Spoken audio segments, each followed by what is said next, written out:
Най-злопаметните и отмъстителни хора са родени на тези дати. Да, сериозна съм. Ако познаваш такъв човек, остани до края, защото трябва да си внимателен как говориш с него. Тези хора няма да забравят обидата, няма да я пуснат и може да чакат дълго. Провери дали и ти си в кюпа. Ако засегнеш интелекта или егото на родените на първо число, ще го запомнят за винаги. Ако сринеш авторитета или победиш в спор, хора родени на 5 и 23 число ще го помнят много дълго.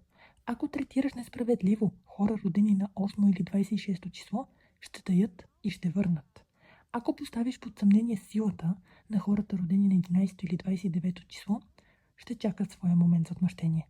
Ако изхвърлиш нещо без разрешение или направиш резки промени, които касаят техния живот, за хората родени на 13 число, ти си просто края. Хората родени на 14 число натрупват и после рязко избухват. Засегнеш ли гордостта на хората родени на 15 число, те стават опасни. Разкладиш ли стабилността на хората родени на 16 число, няма да ти простят.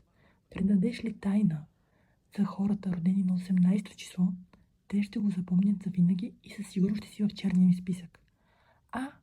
Ако накараш човек роден на 20 число да се почувства ощетен от някоя система или теб, ще таи дълго.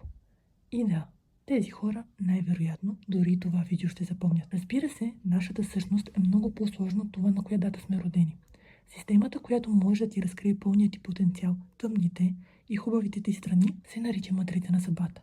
Ако искаш да разбереш повече за себе си, чрез своята матрица на съдбата, напиши в коментар думата злопаметен и аз ще ти дам информация.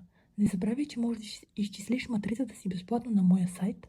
Там ще намериш и безплатна информация за това какво говори за теб денят ти на раждане.